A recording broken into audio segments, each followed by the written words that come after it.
డబ్బున్న వాళ్ళు మాత్రమే ధనవంతులు కాదు. నలుగురికి సాయం చేసేవారు పేదవారైనా సరే ధనవంతులే. అందులోనూ ఆపదలో ఉన్న వారి ఆకలి తీర్చేవాళ్ళు దేవుడితో సమానం. ఇక అసలు విషయానికి వస్తే కొసరి కొసరి వడ్డించే హోటళ్లు మనం చూసే ఉంటాం.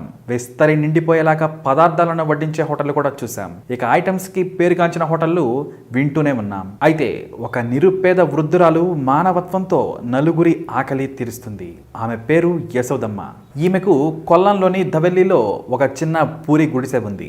ఆ గుడిసెనే ఆమె హోటల్గా చేసేసింది.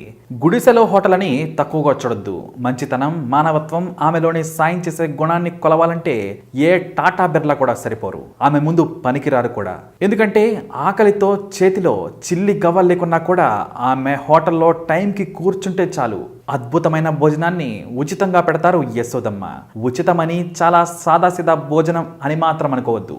ప్రతిరోజు కూడా చేపల వేపుడు, చేపల పులుసు ఖచ్చితంగా ఆమె హోటల్లో ఉంటాయి. అంతేకాదు పులిహోర, అన్నం, పచ్చడి, చింత పులుసు, రొయ్యల కూర, చామంతి పచ్చడి, కాసిన్ని అటుకులు, అలాగే కూరగాయలతో వండిన కూరలు ఆ హోటల్లో దొరుకుతాయి.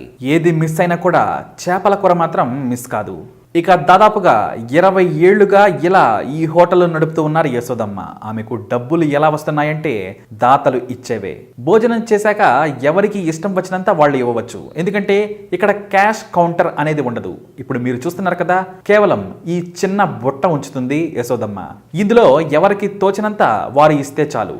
ఆమె సేవాగుణం నచ్చి మరికొంతమంది ఎక్కువే ఇస్తారు. ఎవరికి తోచినంత వారు సాయం చేసుకుంటూ వెళుతూ ఉంటారు. అయితే ఆమెకు ఒక మహిళ మాత్రం చాలా తక్కువ ధరకు చేపలను శుభ్రం చేసి మరీ ఇస్తుందట.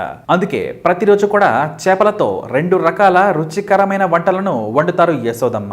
ఇక యశోదమ్మ భర్త చనిపోయి దాదాపుగా 12 ఏళ్ళు అవుతుంది. అంతకు ముందు కూడా తన భర్త సాయంతో హోటల్ నడిపేవారు. నలుగురికి అన్నం పెట్టడంలో ఉన్న ఆనందం ఎందులోనూ లేదని భార్యాభర్తలిద్దరూ కూడా వచ్చిన వారితో అంటూ ఉంటారు. ఇక ఇప్పుడు ఈమె ఈ వయసులో కూడా తనకు నచ్చిన పని చేస్తూ ఉన్నారు. అయితే అసలు ఈమెకు ఇలా అన్నం పెట్టాలి అని ఎందుకు అనిపించిందంటే దాని వెనుక కూడా ఓ కథ ఉంది.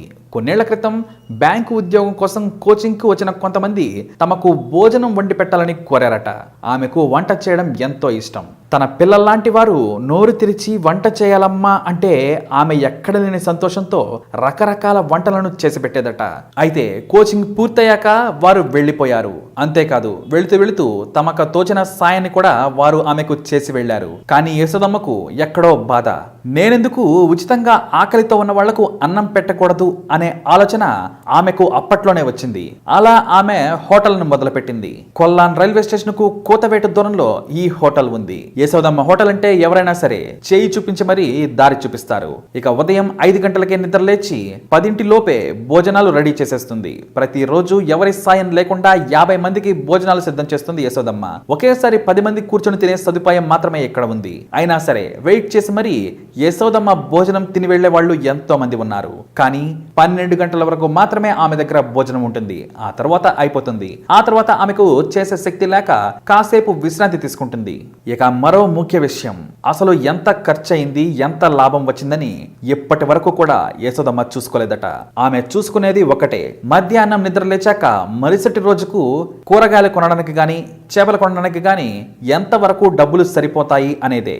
ఆ తర్వాత రోజుకు డబ్బులు సరిపోతే చాలు అని ఇంకా బ్రతుకుతుంది.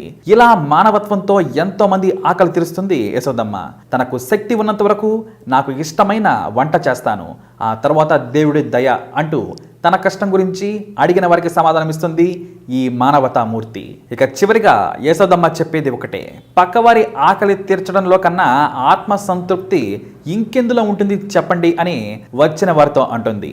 మరి ఉచితంగా భోజనం పెట్టడం అంటే ప్రస్తుతం ఉన్న రోజుల్లో మామూలు విషయం కాదు. సగటు జీవి బయటికి వెళ్లి హోటల్స్ లో భోజనం చేయాలంటే ఎంత ఖర్చు అవుతుందో అందరికీ తెలిసిందే. మరి ఇలాంటి రోజుల్లో కూడా యశోదమ్మ ఉచితంగా భోజనం పెడుతూ అందరి ఆకలిని తీరుస్తుంది. మరి యశోదమ్మ కోసమైనా ఒకసారి కొల్లాం వెళ్లి ఆమె హోటల్లో భోజనం చేయాలనిపిస్తుంది. మరి మీరు కూడా తప్పకుండా మీ అభిప్రాయాన్ని కమెంట్ ద్వారా తెలియజేయండి. ఇలాంటి మరిన్ని వీడియోస్ కోసం మా ఛానల్ని సబ్స్క్రైబ్ చేసుకోండి.